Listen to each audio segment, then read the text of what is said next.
compartí con ustedes Apocalipsis y ya vamos para 3 meses y necesito retomar porque necesito acabar con esta enseñanza que yo comencé y que es importante. No me gusta dejar las cosas a medio camino porque es muy importante tener el entendimiento completo y la razón del porqué de todas las cosas, de lo que va a acontecer, porque eso se llama escatología, las cosas que están por suceder, que todavía no vienen, pero que están marcadas y que nosotros debemos de creer a la palabra del Señor. Vamos a entrar en el capítulo 20 del libro de Apocalipsis. Allí el título es sobre los 1000 años, el tiempo del milenio. Dice ahí la escritura: yo vi a un ángel que descendía del cielo y traía consigo una llave, la llave del abismo, y traía una gran cadena en la mano. Muchas veces se ha querido interpretar de que el Satanás ya había sido atado, pero tanto el libro de los Hechos como las epístolas nos enseñan que el Satanás todavía está vivo, está activo en la tierra. Por ejemplo, en el libro de los Hechos, capítulo 5, verso 3 dice: Satanás llenó el corazón de Ananías para mentirle al Espíritu Santo. Bueno, esa es la obra del enemigo, él siempre está haciéndolo. Si él estuviera atado, no se hubiera enardecido el corazón de Ananías y Zafira para mentirle al Espíritu Santo. Cuando leemos en Hechos 13, verso 10, sobre la historia de Elimas, dice ahí la escritura: oh tú lleno de todo engaño y de toda maldad, hijo del diablo, enemigo de toda injusticia. Si el Satanás hubiera estado atado, el apóstol no hubiera dicho esa palabra que dijo ahí. En 1 Juan 4:4 dice: mayor es el que está en vosotros que el que está en el mundo. Bueno, esto nos alerta que todos los que hemos sido bautizados en Cristo Jesús y hemos sido llenos del Espíritu Santo, tenemos la autoridad, tenemos el poder y todo lo podemos. Aunque te parezca que no, aunque veas que los problemas son grandes, aunque se levante a veces tierra en su propia casa, en su propia familia. Bueno, él dijo aquí: mayor es el que está en nosotros que el que está en el mundo. Y sabemos que el mundo está guiado por el espíritu inmundo. 1 Corintios 7, 5b. Advirtió el apóstol Pablo para que el Satanás no os tiente. O sea que todos de hecho podemos ser tentados y el maligno se quiere siempre enseñorear. Cuando leemos 1 Tesalonicenses 2:18 dijo: pero el Satanás nos estorbó para ir a vosotros. Y esa palabra vale para todo el mundo, porque muchas veces se diseña algo para la gloria de Dios y el Satanás mete su pata, por decirlo así, y evita de que las cosas que están diseñadas para Dios no sucedan. Así pasaba cuando hacíamos los encuentros y así puede suceder para este sábado. Pero usted no va a dejar que Satanás os estorbe para que podamos recibir y podamos estar en lo que Él quiere que nosotros hagamos. En 2 Corintios 4:4 dijo: el Dios de este siglo cegó el entendimiento de los incrédulos para que no le resplandezca la luz del Evangelio. Bueno, cuando leemos todas estas escrituras que yo te acabo de mencionar, eso es una demostración que el Satanás no está atado. que el Satanás está activo y que él está haciendo cosas y moviéndose. Pero es hasta este momento que todo este acontecer está ocurriendo. Ahora, nos toca a nosotros de tomar una determinación. Si lo escuchamos a él y seguimos a él. Usted sabe que los medios están plagados de muchos pensamientos humanistas, que los medios inflaman y dicen lo que ellos sienten y lo que ellos quieren. Lo lamentable es cuando los nacidos de nuevo le creemos a los medios. Es más fácil que le creamos al canal 47 que lo que nos diga la escritura. A veces ponemos mayor atención a lo que nos dice el canal 45 o CNN o cualquiera de los canales que existen que lo que nos dice la escritura. Pero sabemos que el mundo entero está bajo el dominio del espíritu inmundo. Mas los hijos de Dios, a quien tenemos dentro de nosotros. Y de acuerdo si Él está en nosotros, tenemos la autoridad, el discernimiento y la gracia para saber si algo es de Dios o no es de Dios. Y si debemos de rechazarlo o no. Un ángel puede descender del cielo y puede hacernos ver o sentir cosas. Ahora acabo de leer el primer versículo que dice que un ángel traerá en su mano consigo la llave del abismo y una enorme cadena en su mano. Siempre que hablemos en la escritura de llaves, estamos hablando de autoridad. Cuando la autoridad del maligno se manifiesta, entonces pareciera que no tenemos nada que hacer. Y habla de que en una mano trae las llaves y en la otra mano traía una cadena. Y esto es neutralizado e inoperante para los hijos del Señor, pero esto va a acontecer. Luego dice que con esa cadena y la llave, él pendió, tomó al dragón, lo apresó, lo ató por 1000 años, dice aquí la escritura. Cuando dice aquí la palabra lo ató, esto es un antropomorfismo, quiere decir es vocabulario humano para poder expresar una verdad revelada.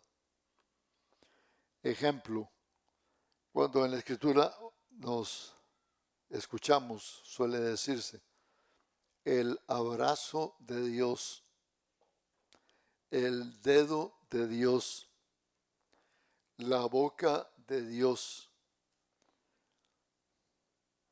Se arrepintió Dios. Usted y yo escuchamos estas expresiones en la escritura. Son antropomorfismos, porque es una manera de expresar algo.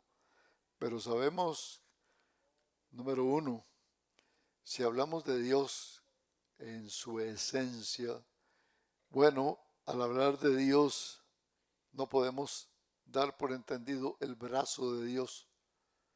Si hablamos de Dios no podemos hablar del dedo de Dios, ni podríamos hablar sobre la boca de Dios, ni podemos decir Dios se arrepintió, porque Dios nunca se arrepiente. Son cosas que debemos entenderlas cuando se ponen en la escritura. Y esto nos da un entendimiento. Esto es para acercarnos a la realidad de quién es Dios. De que Dios no es una cosa etérea por allá, en que no tiene forma ni nos escucha. Sí, Él nos escucha, Él nos atiende, Él ve. Los ojos de Dios ven, los oídos de Dios oyen.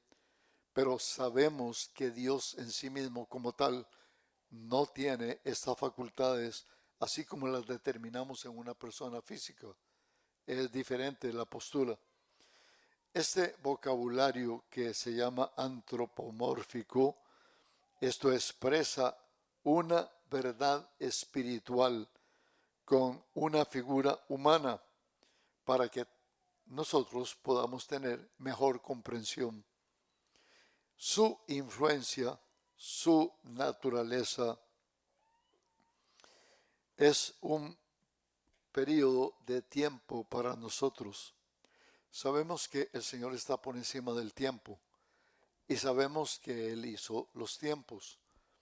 Ahora, dentro de eso, nosotros tenemos una manera de pensar y de ver las cosas. Y todos hemos llegado a entender, por lo menos en nuestro tiempo, cuando una persona se ha mostrado sana físicamente, bueno, si avanzamos la aguja hacia adelante, sabemos que muy difícilmente llegamos a los 100 años. Para llegar a los 100 años tiene que haber sido demostrado una categoría y una forma de ser y de vivir. Pero podríamos hablar de un periodo de 100 años. Ahora, cuando estamos comenzando un siglo, 100 años se nos parece que es muy largo.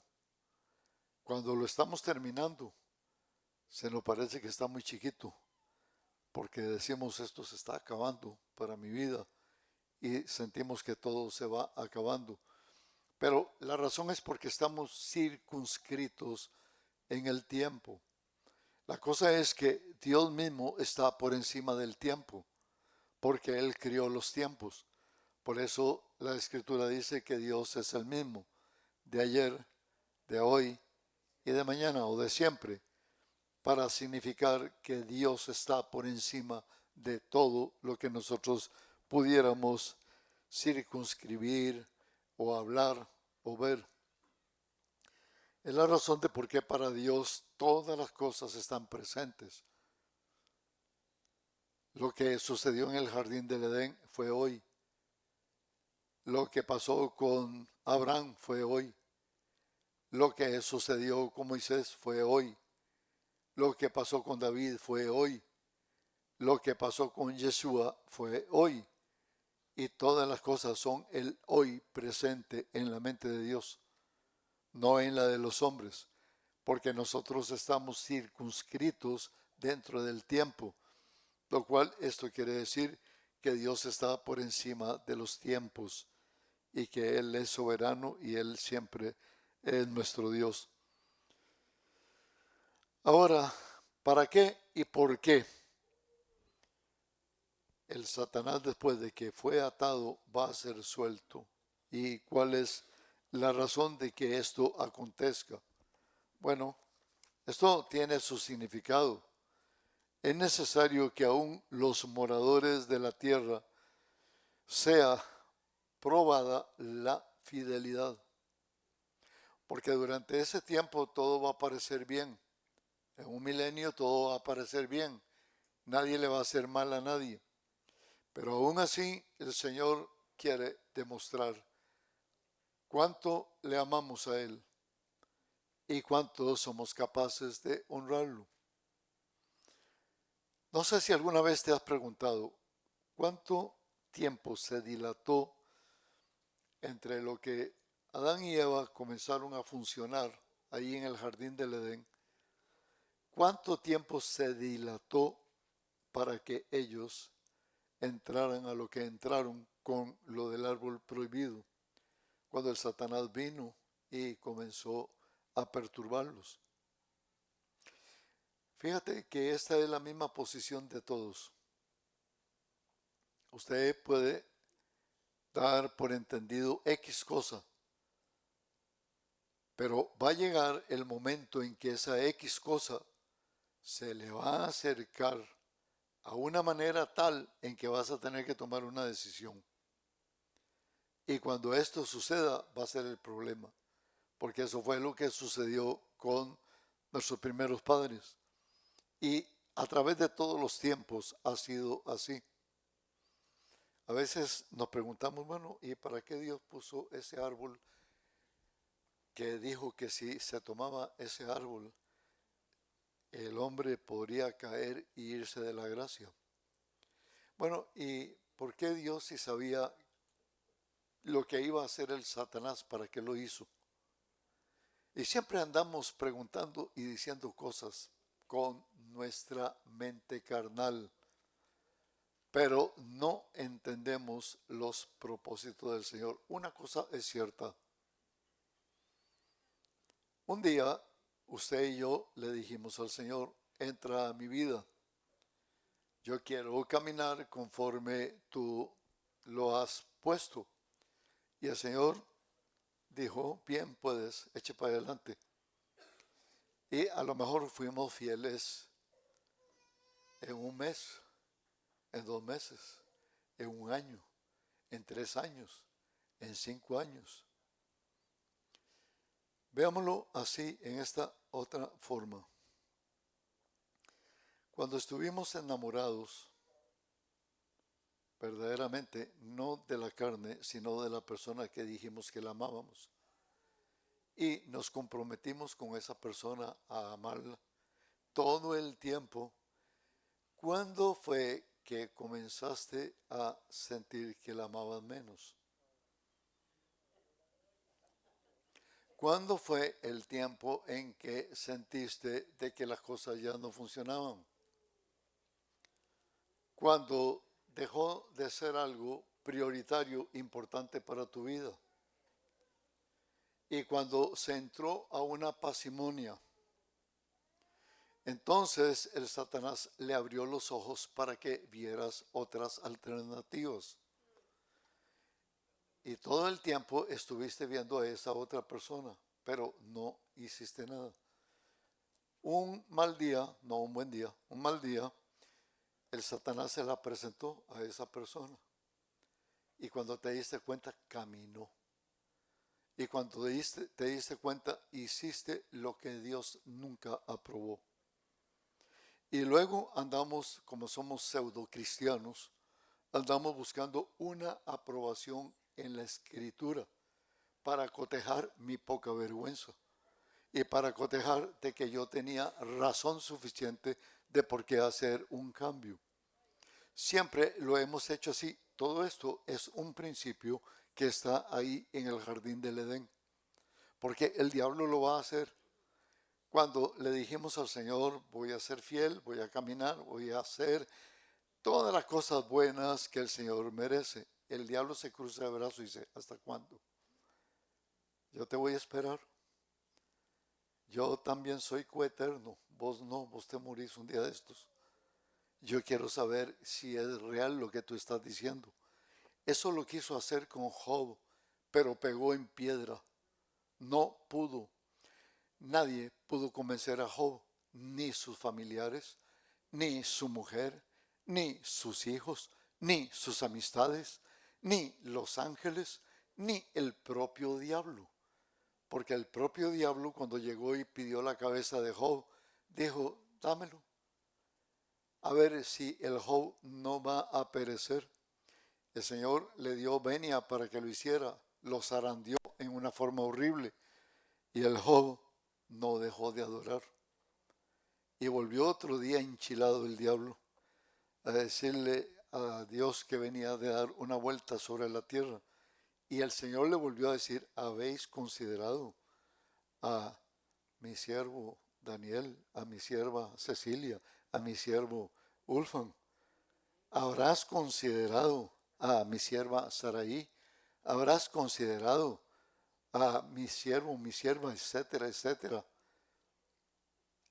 Y el diablo dijo: bueno, eso está muy fácil, pero piel por piel, a ver, suéltamelo en la carnita y yo le digo si él va a prevalecer. Y el Señor dijo: hazlo, no toca su alma, hazlo. Y le pegó una zarandeada que con la mitad de eso usted y yo ya hubiéramos renunciado al Señor.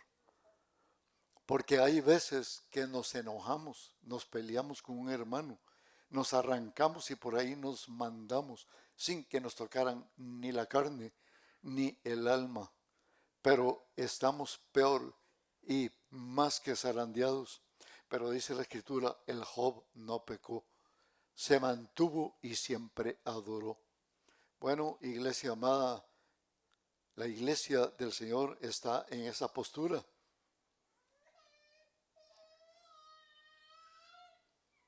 Por algo los estoy invitando el sábado, porque es obvio de que no estamos ahí ni nos parecemos. Nos preciamos de que somos nacidos de nuevo y gente a todo dar, pero tarde que temprano algo nos sucede, alguien nos hizo mala cara, algo no me gustó de lo que yo quería, ahí pego media vuelta y me enchincho. Entonces es muy fácil hablar y decir de que yo voy a estar firme y voy a prevalecer. Un día le podemos ser fiel al Señor, 10 días, 10 años, 20 años, 30 años, 50 años, pero está latente la tentación. Y al día que menos piensas, el Satanás te da la curva para que te abandones y dejes todo botado en un decir amén. ¿Sabe por qué? Porque el Satanás no duerme. ¿Sabe por qué? Porque el Satanás todavía no está atado. Pero todas estas referencias que aparecen, ¿por qué las hizo el Señor? Porque el Señor necesita probar la fidelidad por causa tuya. No, Él es Dios. Él sabe lo que tú vas a hacer y lo que no vas a hacer. Él sabe si vas a cumplir o no. Bueno, eso es la soberanía de Dios, pero no podemos meter aquí la soberanía de Dios. Hablemos acá legítimamente. Bueno, el Señor tiene que hacer probarte a ti mismo de que tú eres fiel a Él, no importa lo que pase hasta el final. Así tengas que perecer como pereció la vida de este siervo. Y las personas buscan respuestas, no las hay. Dios es soberano. Es que Dios se le escapó y le pegaron un gol. Dios es soberano. Él sabe todas las cosas, pero Él sabe si le somos fieles y prevalecemos fiel con Él hasta el final de nuestros días. Entonces, ¿por qué el Satanás va a ser suelto después de 1000 años? Porque aún la gente que esté todavía ahí necesita ser probada en la fidelidad para Dios por causa de las personas mismas, no por causa de Dios. Y es la razón de por qué por un poco de tiempo es soltado el Satanás y el Satanás vendrá a tratar de hacer lo suyo. Dice aquí, en el verso 3, lo arrojó al abismo, lo encerró y lo puso un sello sobre él para que no engañase más a las naciones hasta que fuesen cumplidos los 1000 años. Y después de esto debe de ser desatado por un poco de tiempo. Luego en el verso 4 dice, y yo vi tronos que se sentaron sobre ellos los que recibieron la facultad de juzgar. Yo vi a las almas de los decapitados por causa del testimonio de Yeshua y por la palabra de Dios Elohim, los que no habían adorado a la bestia ni a su imagen y que no recibieron la marca en sus frentes ni en sus manos, y vivieron y reinaron con Cristo por 1000 años. Son estrados judiciales, pero no se determina los que van a sentarse para juzgar. Yo vi a las almas de los decapitados, dice aquí la escritura. Juan vio a las almas que aún no han resucitado, pero él no vio los cuerpos glorificados. Los 1000 años, que eso se denomina el milenio, terminó diciendo los que no habían adorado a la bestia ni a su imagen y que no recibieron la marca en sus frentes y en sus manos, vivieron y reinaron con Cristo por 1000 años. Esto significa cuando la persona que estén se van a mantener firmes delante del Señor. no va importando lo que esté aconteciendo. Ahora fíjate, ni los católicos ni los ortodoxos creen en el reino milenial. Esto es interesante. No creen el reino milenial sobre la tierra. ¿Por qué razón? Porque ellos sinceramente no han profundizado las escrituras. Para ellos es un absurdo que van a encadenar al Satanás por 1000 años y que van a preparar en la tierra un reino que se llama el reino milenial y que va a dar después de ese tiempo nuevo poder al Satanás para probar a los hombres y ponerles fin. La resurrección de todos los infieles, que serían los impíos, luego se acontecerá. Luego viene el juicio de lo que se llama el juicio del gran trono blanco. Olvidamos lo que dice Isaías 55, verso 8. Porque mis pensamientos no son vuestros pensamientos, ni vuestros caminos son mis caminos. Hay 7 profecías dadas por el ángel Gabriel que se las dio a Miriam cuando le anunció de que ella iba a quedar embarazada del Espíritu de Dios para tener al Hijo. Cuando leemos nosotros Lucas 1, 31, 33, 4 de las 7 fueron cumplidas y hay 3 que todavía no son cumplidas. La primera dijo, concebirás en tu vientre, un hijo y lo darás a luz. Esa fue cumplida. Y su nombre será Yeshua. Y esa fue cumplida. Y él será grande. Y la otra dice, y será llamado Hijo del Altísimo. Dice la quinta, el Señor Dios le otorgará el trono de David, su padre. Todavía no está cumplido.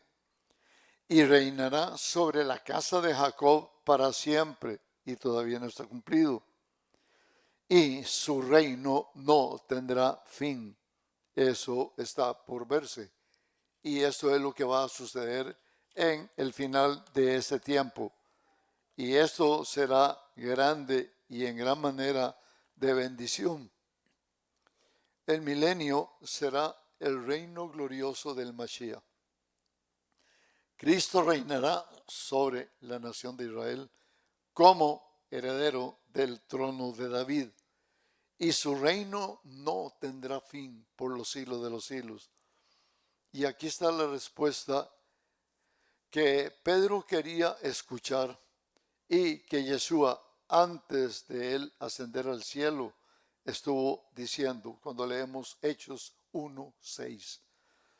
Restaurarás, dijo Pedro al Señor Jesús, a Yeshua, el reino de Israel en este tiempo. Yeshua le contestó en el verso 7, no os toca a vosotros saber los tiempos o las sazones que el Padre puso en su sola potestad. Bueno, el Pedro no tenía noción de todo lo que iba a acontecer antes. Apenas estaban en el año 1, en el siglo I.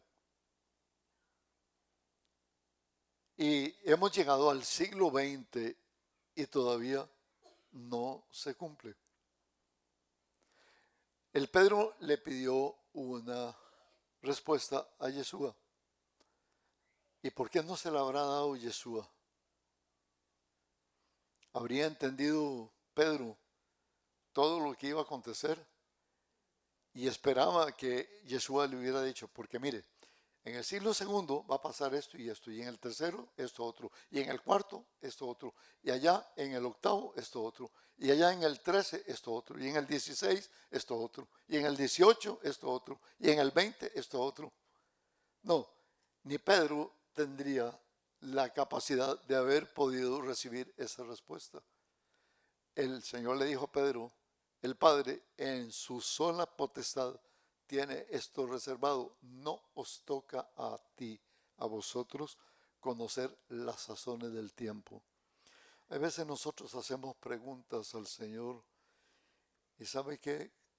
Me luce que algunas de ellas van a ser incontestables.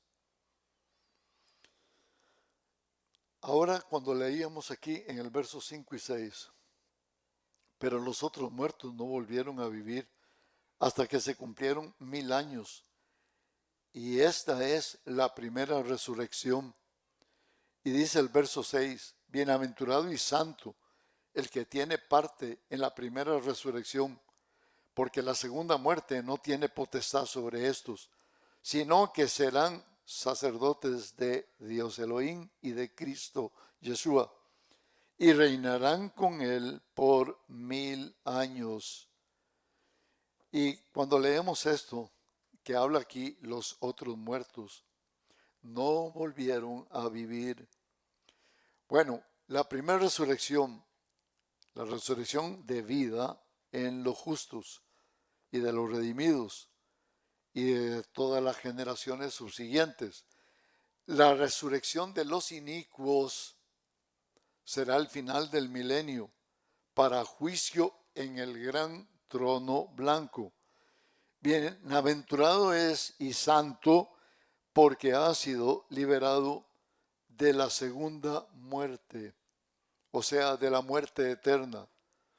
Esa muerte no tiene potestad sobre los redimidos.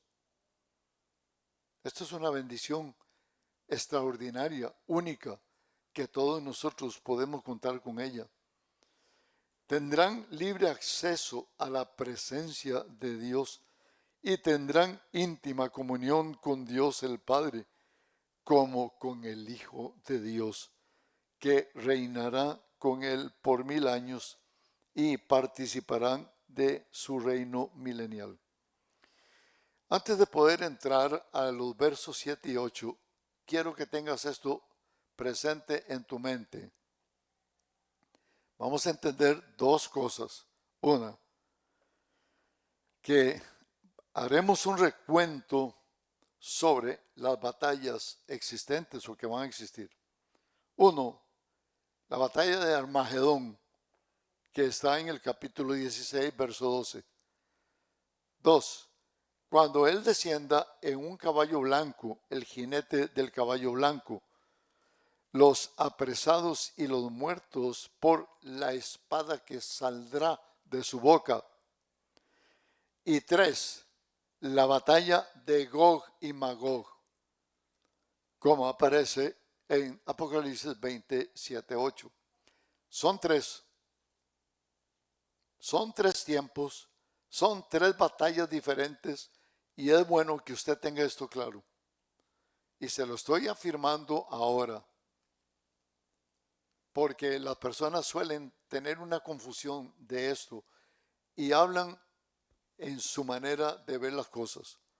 Y se lo voy a volver a repetir, porque es importante que usted lo tenga grabado.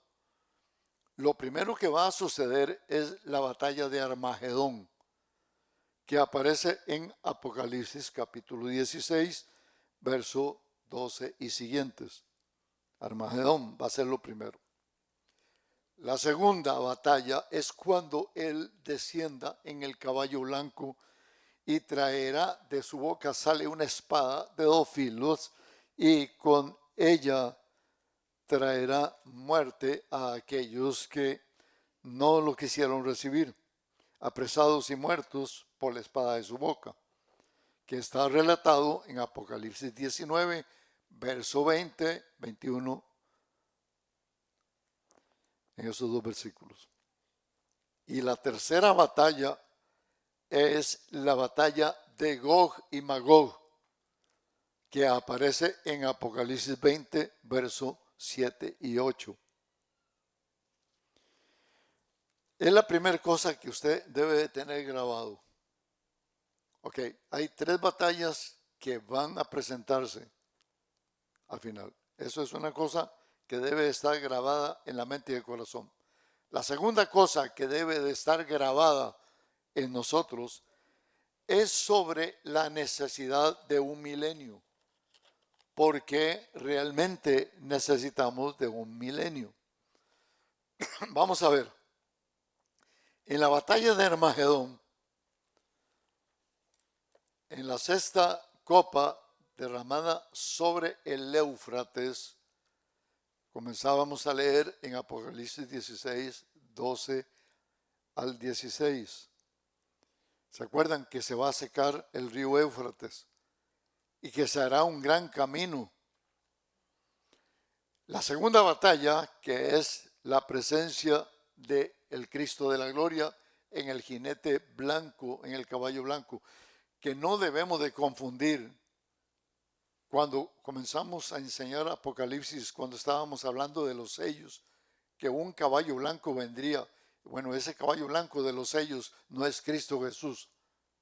Ahora estamos hablando de Cristo Jesús.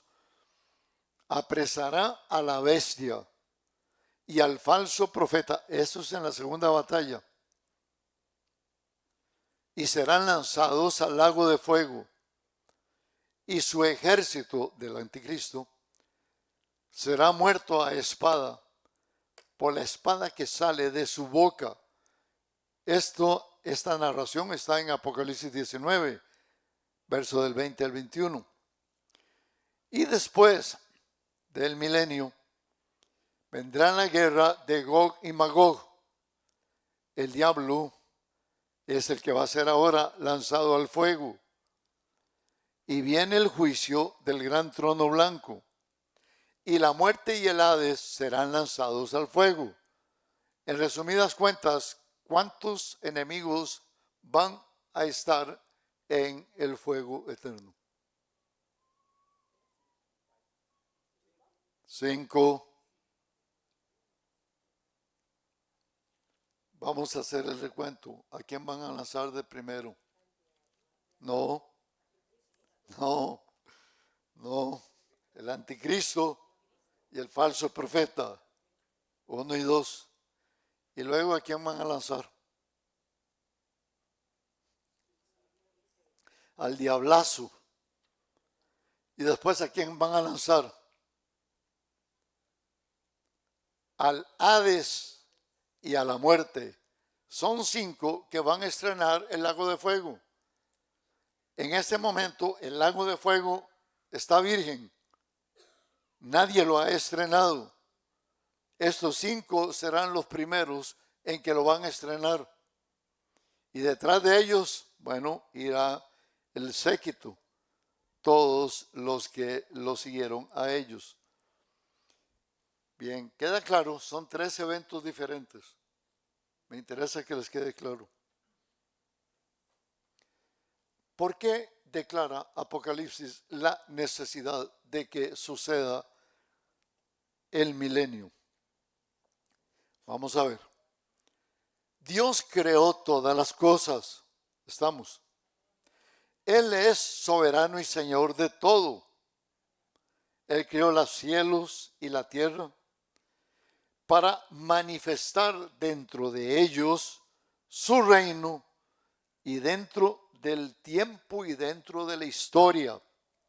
Él creó también al hombre para que el hombre fuese como un virrey sobre la tierra, porque Él es el rey de todo. La soberanía del Señor la quiso disputar el Satanás desde un principio. El hombre también desde un principio se rebeló al Señor. Desde que entró el pecado en el jardín del Edén, en el capítulo 3 del libro de Génesis. La humanidad siempre ha estado plagada de miseria y de muerte después de lo que pasó en Génesis 3. Ahora, la tierra sigue siendo el lugar en donde se va a manifestar su reino y dentro del tiempo y dentro de la historia. La corrupción del hombre se ha manifestado repetidas veces, y usted lo puede leer en toda la Tanaj, o sea, en todo el Antiguo Testamento. Dios usó a un mediador teocrático la primera vez, y este fue Noé, para manifestar la voluntad de él a la humanidad. Pero luego Dios derramó su juicio contra el hombre. Y después apareció la Torre de Babel, de donde surgieron las diferentes naciones. Entonces vino Dios y llamó al siervo Abraham en Ur de los Caldeos. Hizo un pacto con él y se llamó el pacto abrámico, prometiéndole una tierra, una simiente y un reino, porque él sería el padre de todos los demás y sería uno de los primeros pactos. En la segunda de Samuel 7:12 estipula el pacto davídico, otro pacto que el Señor hizo a través de David. El ángel Gabriel le anunció a Miriam, María, la madre del Señor Jesús, que ella sería madre del heredero de David. Lo que yo les acabo de leer en Lucas 1:30-33. Y se anunció la aplicación de un nuevo pacto que acontecería en el tiempo venidero, cuando es anunciado por el profeta Jeremías, capítulo 31, verso del 27 al 40. Y también Romanos 11, 25, 27 habla de esto, del primer pacto. El milenio es un tiempo ideal para comprometer la promesa, cumplir la promesa que Dios había prometido. Vino la primera vez para proveer salvación, Yeshua, y la humanidad vendrá delante de él como Rey de Reyes y Señor de Señores, y él establecerá un reino. Por eso es indispensable y necesario que exista el milenio, que no lo reciben ni los católicos ni los ortodoxos. Las iglesias que tienen una estructura, como la iglesia griega, etcétera, etcétera, no voy a entrar en eso. Pero es importante que nosotros lo manejemos y que usted lleve un recuento. Ahora usted no va a andar con esa libretica donde quiera que usted camine, usted lo va a tener adentro, en su corazón. Porque más de uno te va a preguntar por la batalla de Armagedón. Otros te van a preguntar que si es la misma batalla de Gog y Magog. Otros te van a hablar que si es cuando el Señor en su segunda venida, él con la espada que sale de la boca va a eliminar a los malvados. Pero usted ahora entiende, siguiendo Apocalipsis, que todo esto tiene un evento futuro, porque eso es lo que se llama escatología, el estudio y el análisis de las cosas que están por venir. ¿Entendemos? Bien, nos quedamos ahí para no llenarles la mente con más cosas, para que Dios mediante podamos entrar a Apocalipsis 20, verso 7 y siguientes. Alabamos al Señor Jesucristo.